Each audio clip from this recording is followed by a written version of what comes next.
Joining us now to review some of the headlines of today's newspapers from around the world is Arise News analyst Emmanuel Efini, the Great Malabite. Good morning.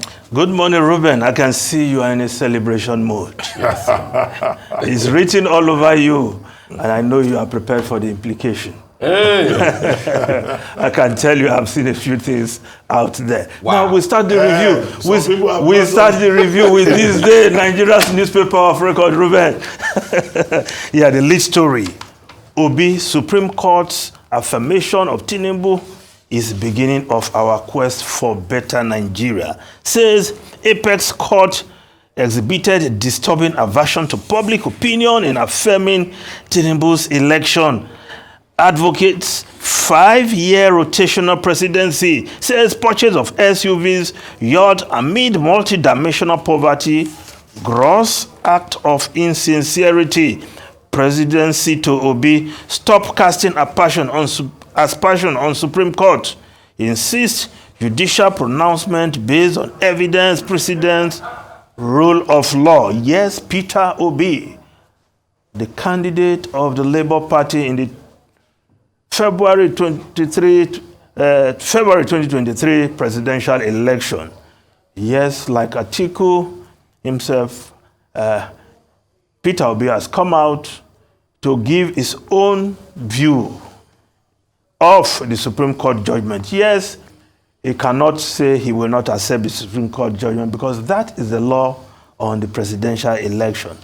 But, of course, people have their views on the nature of the ruling, but it is final, and everybody will have to live with that going forward.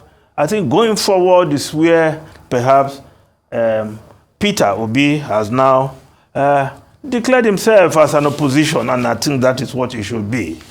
Atiku Abubakar, the candidate of the PDP, also said, I'm going over here, I'm here. We'll put the fire on the feet of this government. Yes, there has to be a viable opposition, but he's also canvassing changes in the constitution for a one-term, five-year one-term for the presidency going forward. Atiku Abubakar also made similar suggestion, but now the real work is this. For the first time, the majority party in the National Assembly don't have such a clear majority. The opposition parties have good numbers. Can Atiku Abubakar and Peter Obi put these numbers to work? And let's have the changes we desire, not only in the Constitution by way of restructuring, but also in the Electoral Act, which we have all, at least most Nigerians now believe that we still need to tinker with that document. So the real work is not the press conference. The real work now is for Peter Obi, Atiku Abubakar, to mobilize their legislators in the National Assembly to do the needful, so that we don't have a situation where one, they say buy SUV, you don't know who is APC, you don't know who is PDP, you don't know who is Labour Party legislator in the National Assembly. They all just go in the same direction.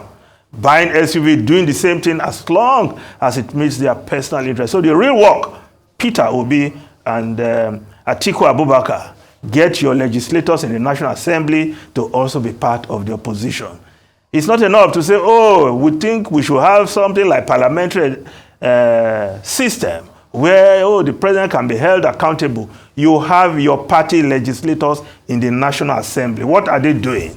They are just rowing in the same direction with the legislators of the ruling party. So that is where the real work is if you want to be the opposition. Now, we look at other newspapers now. The Vanguard newspaper also reporting this story. Presidential poll. Presidency, APC attack Obi over stance on Supreme Court.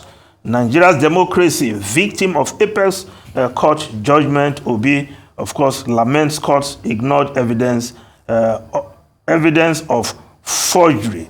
Of course, yes, APC forced Obi's haughty sense of entitlement. Yes, the ruling party and the presidency expectedly have come out, of course, to berate Peter Obi for not, in their view, accepting in good faith the ruling of the Supreme Court. But again, with the Supreme Court ruling, with Justice Ahmed Datijo coming, his retirement valedictory speech that also called out justices at the apex courts and the system that they operate. You don't blame those who are also saying that perhaps the judges, the judgment delivered can be questioned by people, but you cannot do anything about it. It is the final judgment. Peter Obi and others will prepare for the next election.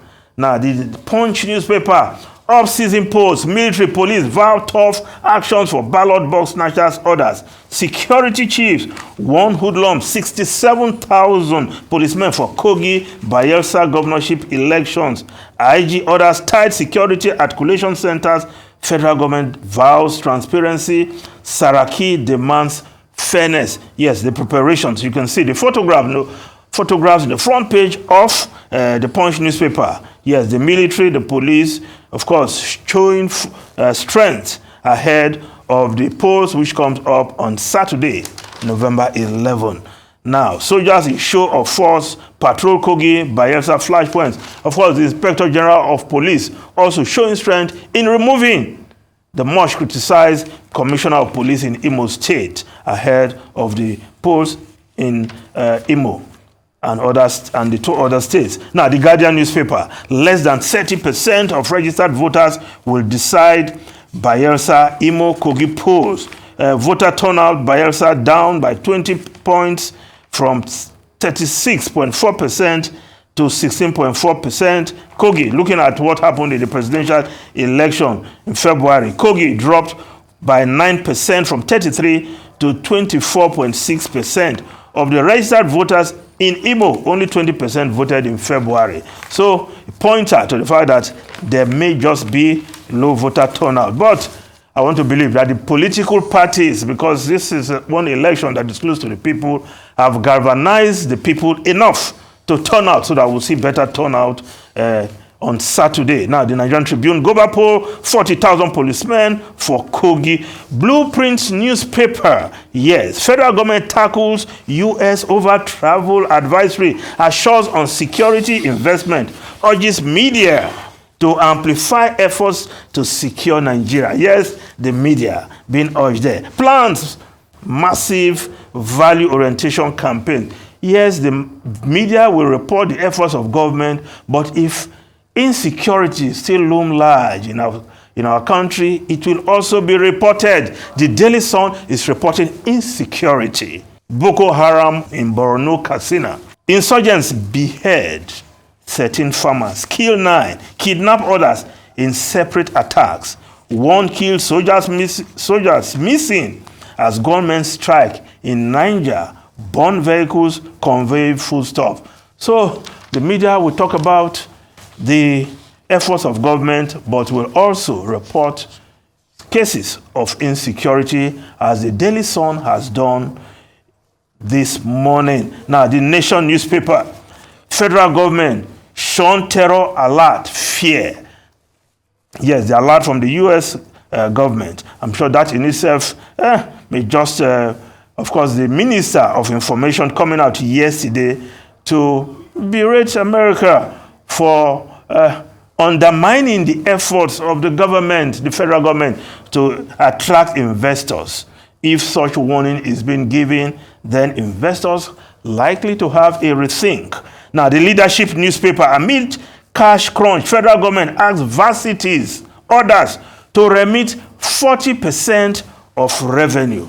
Now, when you talk of school fees, you know where the government is coming from. But at the other end, there's also the student loan, which is yet to take off. The government saying it will take off in January, but no structure on ground to actualize that right now. The Daily Independent newspaper, experts play down 50 billion capital-based, thick risk-based approach. Say firm with 5 billion naira capital base can underwrite 250 billion naira, talking about the insurance industry. Now, the foreign newspapers quickly. The Times of London.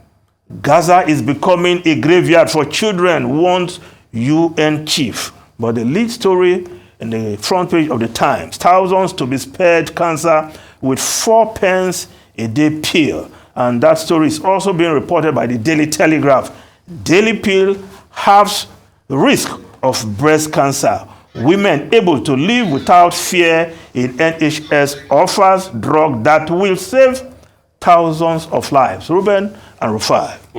All right, here we have to go now. There is no more time, but I just want to quickly say my best wishes and very sad thing that happened. My best wishes to the people of Canada. Very sad thing that happened at the Canadian embassy yesterday. There was a generator explosion, fire incident. Some people were fatally injured. So very sad. 2 persons died. So sorry about that. We just wish everyone as well. Our best wishes to everybody out there. It is well.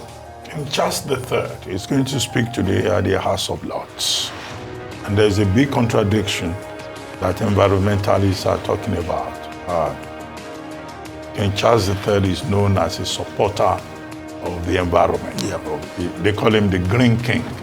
He's going to find himself in a situation today where he's going to announce on behalf of government a policy that will see Prime Minister Sunak, further giving licenses to oil explorers. He did it before, in the North Sea, upper Scotland. Now he's going to do it again. And this is the whole point that is made about the hypocrisy of the Western world, about this commitment to fossil fuel reduction and climate change and all of that. But we'll see when that speech is made at the House of Lords today. Of course, the devastation, the humanitarian crisis in Gaza continues, and the rest of the world continues to appeal to Israel to at least, buy the idea of a ceasefire. Now that the thing is spreading. Armistice Day is this weekend on Saturday, and the pro-Palestinian demonstrators, they are saying they are going to protest. In fact, London Metropolitan Police is having to beg protesters. If it was here in Nigeria, nobody will beg anybody. They will threaten them. They say, come out, let us see, we'll deal with you. But in some other places, there's dialogue and respect and for the right to that protest. is how it should be. Yeah. Thank you very much, Emmanuel Efeni.